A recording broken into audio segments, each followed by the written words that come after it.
Bismillahirrahmanirrahim. Alhamdulillahi hamdan katsira thayyiban mubarakan fih mubarakan alaih kama yuhibbu rabbuna wa yarda. Wa usalli wa usallim ala nabiyil karim Muhammadin wa ala alihi wa ashabihi wa man tabi'ahum bi ihsanin ila yaumiddin.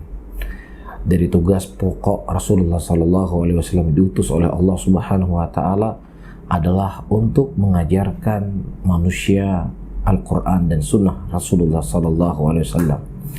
Allah menyebutkan prinsip ini dalam Al-Quranul Karim. Laqad mannallahu 'alal mu'minin id ba'atha fihim rasulan min anfusihim yatlu 'alaihim ayatihi wa yuzakkihim wa yu'allimuhumul kitaba wal hikmah wa in kanu min qablu lafi dhalalin mubin.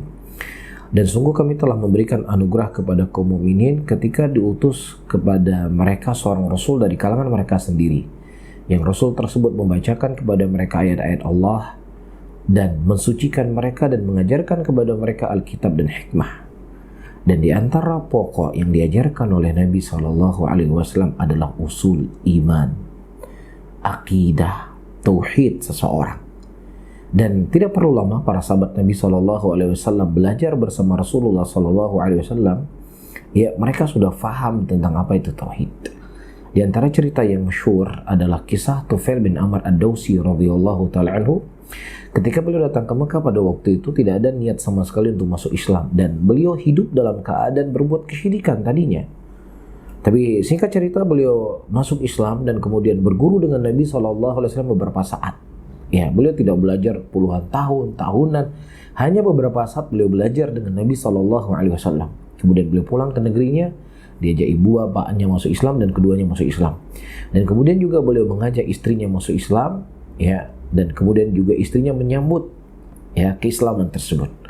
Kemudian beliau berkata kepada istrinya, "Wahai istriku, pergilah kau mandi di Syaro." Jadi di Syaro inilah sebuah tempat yang diyakini oleh orang-orang Daus pada waktu itu adalah tempat keramat yang mana seseorang itu pantang untuk tidak boleh mandi di situ. Jadi kalau mandi di situ bisa kualat. Dan ini adalah hal-hal yang seperti ini, keyakinan-keyakinan seperti ini banyak diyakini oleh sebagian orang pada hari ini. Ya misalnya apa ya bahasanya pamali lah ya. Jadi kalau nunjuk kuburan, hati-hati nunjuk kuburan, nanti tangannya bisa bengkok, jadi harus ditiup dulu atau lain sebagainya. Nah, pada waktu itu istrinya berkata, "Wahai suamiku, engkau tidak takut di Syaro ini akan memberikan mudarat buat saya? Ini dia akan mencelakakan saya atau yang semisalnya." Kemudian Tufail bin Amr ad-Dawsi radhiyallahu taala anhu, beliau berkata, "Idhabi waghtasili wa ana dhaminun laki." Pergi kau mandi ke sana. Saya sebagai penjamin buat engkau, dia cuma sekedar batu yang tuli, yang buta, yang tidak bisa memberikan manfaat dan juga tidak bisa menghilangkan mudarat untuk dirimu.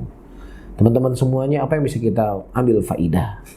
Faidah bisa kita petik sahabat Tufail bin Amr, tidak lama beliau belajar dengan Nabi, tapi beliau sudah mengerti usul akidah. Jadi jangan sampai kita sudah berhijrah bertahun-tahun, ya bahkan mengaku dirinya sebagai salafi, bahkan namanya sering dipakai salafi, di sepak bola juga nanti sepak bola salafi atau sepeda-sepeda salafi, tetapi nggak ngerti apa itu akidah, nggak mengerti apa itu usul. Buat apa pengakuan kita?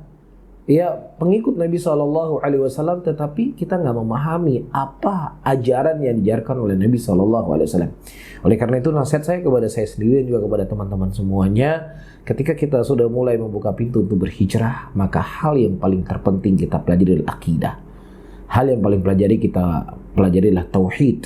Kita mengerti tentang pokok-pokok agama karena orang-orang kafir, ya orang-orang musuh-musuh Allah dari kalangan syaitan, jin dan manusia menyerang kita dari bab akidah ini, menyerang kita dari bab tauhid ini, dan beraneka ragam cara mereka datangkan hal-hal yang baru yang ketika kita tidak punya senjata ya untuk memahami perkara itu semuanya, maka naudzubillah kita akan terseret dari hal-hal yang akan menggugurkan keimanan kita. Barakallahu fikum, jazakumullahu khairan.